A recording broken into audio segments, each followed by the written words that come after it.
Welcome friends back to another r/entitled parents video. As always, if you enjoy these stories, please make sure to hit the subscribe button. And our first story of the day is by Ninja Snail 62, entitled Karen at the Pool Tries to Police Me and My Friends. So this happened a while ago. I was about 6 or 7. The characters in this story are OP, my dad, and of course, our very special entitled Karen.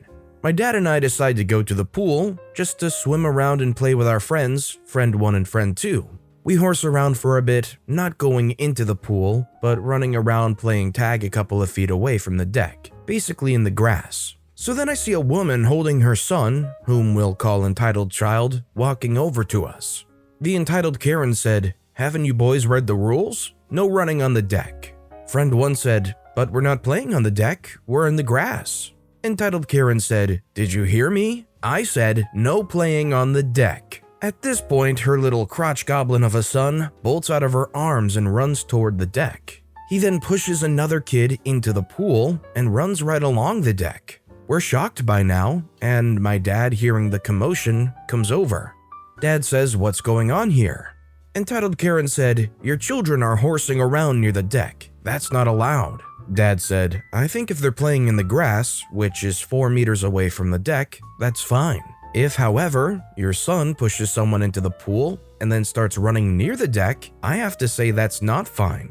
The entitled Karen says, "You mind your own business. I know you people, always trying to police others. You should go back to where you came from." It's worth mentioning at this point that friend 1, friend 2, my dad, and myself are all Asian. It's also worth mentioning how filthy a hypocrite this woman is. We all just walk away for a snack. Probably not the best kind of story, but it's one of my only encounters with a Karen, so I thought it was worth posting. I think I can speak for a lot of people when I say, nobody likes a Karen at the pool trying to police all the rules. If somebody's kind of skirting by the rules but just having fun, I'd say just let kids be kids, cause you only get one go around, and I know looking back I would rather have those fun memories than one of a Karen not only being a Karen but also being kind of racist. If you saw a couple kids playing around poolside, would you feel obligated to say something or speak up? Or would you just kind of let them play and have their time? Let me know in the comments down below. Our next story is by the Sudden Typos 1210, entitled Mom and Daughter Accuses Me of Manspreading. I'm exercising. I'm a Taekwondo student and have been so for more than a decade and enjoy doing what I love. But since the pandemic, I couldn't train with my teacher or friends, so every week I'll just go to the park and train there. One day, I was training, running laps, practicing kicks, etc. While I was running around the park, I noticed a mom and daughter staring at me and pointed a phone at me. I was scared because I have extreme scopophobia, but I just looked down and kept running. A few minutes later, and I was on one of those training equipment things. I don't know what it's called, but you sit on this chair-looking thing and push weights with your legs. And the mother and daughter came up to me. I didn't notice, but they tried calling me and getting my attention while I was training with loud rock music playing in my earphones. Eventually, I did notice them and stopped everything, and they looked pissed. They went on a rant. I couldn't hear the whole thing, but somewhere along the lines of big and tough, manspreading, illegal, sexual harassment, and after all that I just said, "Where's your mask?" Then the rant continues, but this time I could hear them. The entitled mother said, "This is manspreading, how dare you? Just because you're a man doesn't mean you can act all tough and hoarding the training equipment." Entitled daughter said, "You are sexually harassing us and I will call the cops if you don't leave." I ask, first of all, how is this manspread? The entitled mother immediately took my hand and yanked me so hard I fell off, saying, "That's what you people deserve." This woman made me feel like I want to drop kick her, but I kept cool. I said, "What the heck was that for?" Entitled daughter said, "For manspreading and sexual harassment." I said, "You do know I'm 16, a minor, while you look like you're 21 and you're 57? For some reason, their eyes flared up when I said I'm a minor. I said, "All I did was exercise. When you pointed your phone at me while I was running, you were taking pictures, am I right?" Entitled mother said, "We weren't."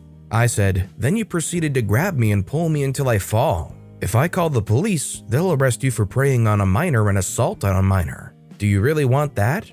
They were shocked at what they did, and I could tell this wasn't the first time they did this. Then they bolted out of there. No apology, mind you.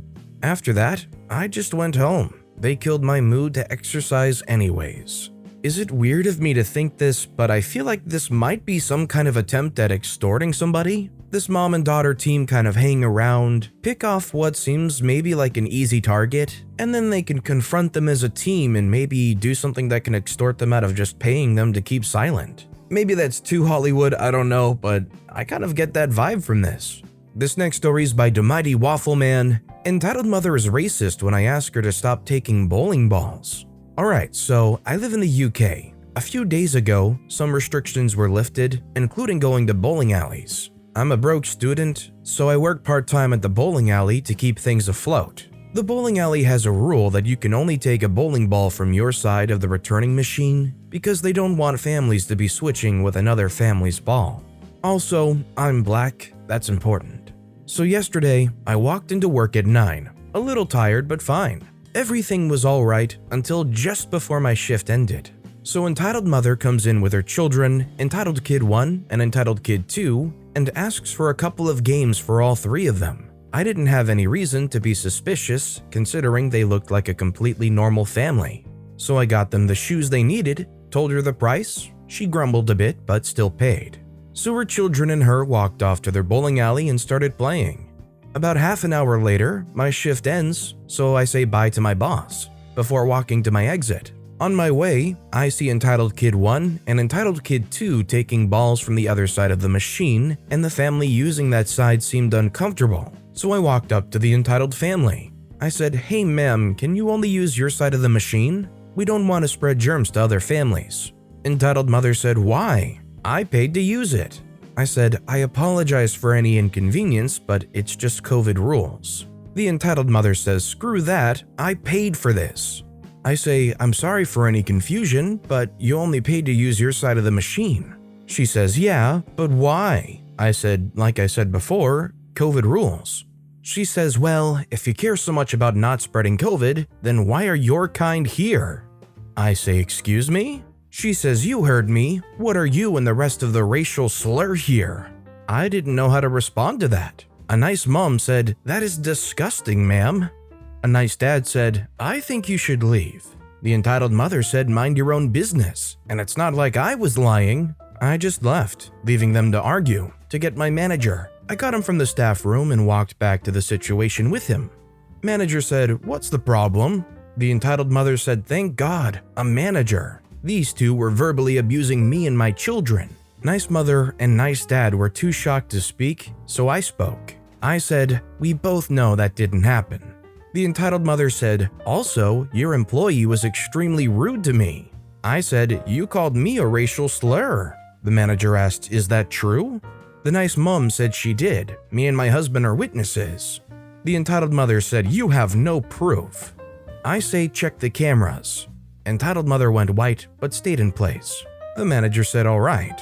After a few minutes, he walks out angry and simply says, "Leave."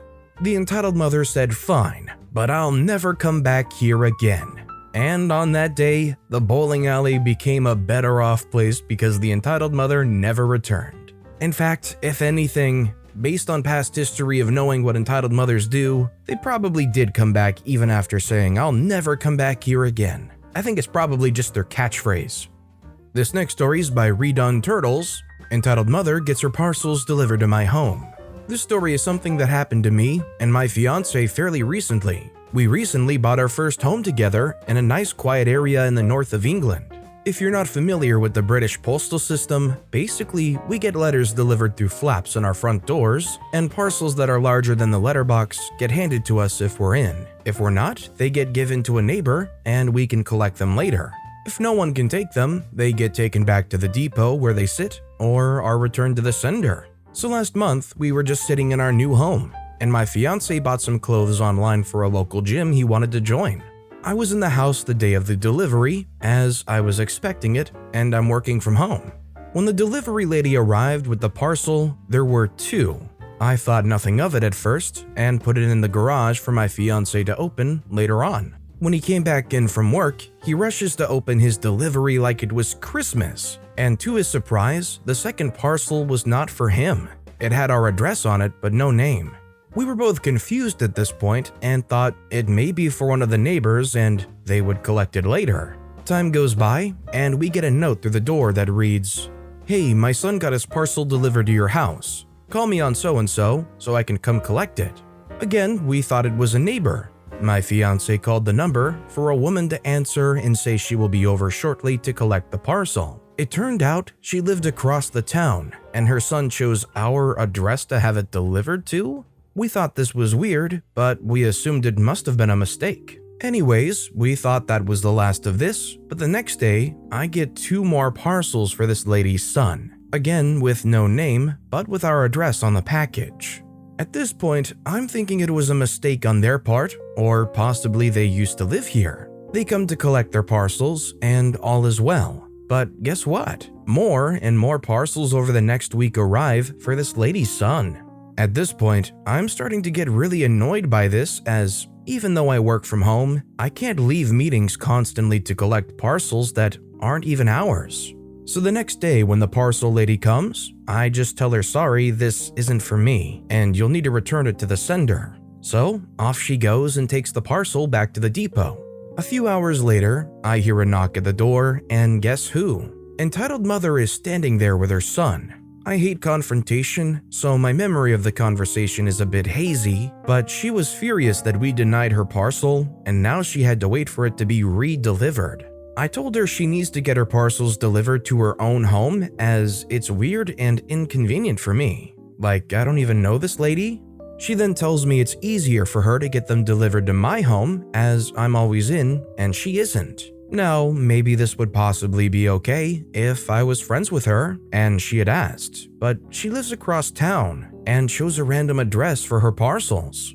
Anyways, she leaves and I think this may be the end of the story, but parcels keep showing up for the next week. I politely tell the parcel lady they aren't mine and to return to the sender. After a week of doing this, I stopped getting the parcels, so I guess she got the message. How entitled must this woman have been to think it's okay to get parcels delivered to a random person's home that she doesn't even know because it's easier for her? I really hope she didn't start doing this to someone else after me, but it was satisfying to know that she would wait twice as long for her parcels because they were returned to sender. I really just want to hope in general that this lady was using OP's address as like an actual physical address and maybe they didn't have one. And not because it was something weird or nefarious or doing something bad. The thing that really strikes me is the fact that there was no name on those packages. Why wouldn't they put any name at all? And our final story of the day is by Little Miss Bunny Woman. Entitled parent thinks only the husband can handle the household finances. I was talking to a friend of mine today about personal finances. My friend's having difficulties saving. She's trying to go back to school but can't budget. My late husband was very bad with finances when I met him. He had trouble making it from paycheck to paycheck. Not because he didn't make enough money, he was on his final year of his apprentice for carpentry and was making really good money, roughly $55,000 a year. What, in Canada, is a very darn good wage. He knew he was bad with money, and when we married, we talked about it, and I took over all the budgeting and finances. I also made almost 3 times what he did, but yeah, we did it properly and pooled our finances into a single account.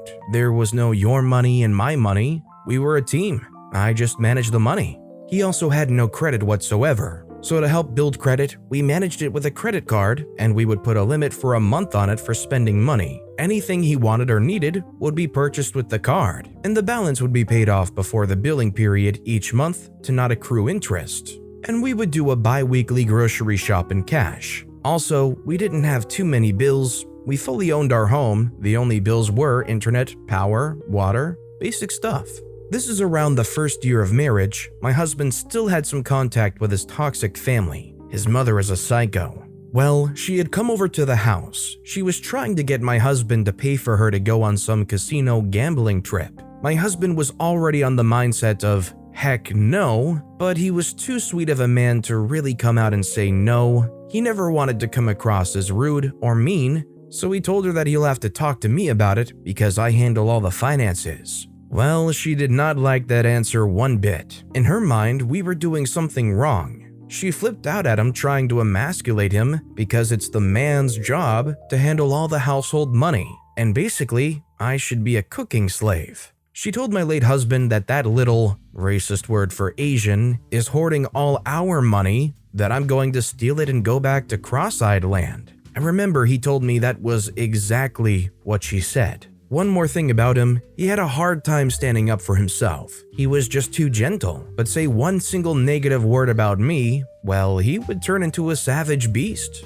At the time, he only gave me a brief summary of what he said, but basically he flipped out screaming, telling her, "You see this house, you see the cars, they're all paid off, not because of me, but because of my wife. I was not taught the basic things on how to take care of myself. I could barely balance a checkbook." But that's what he told me he said at least.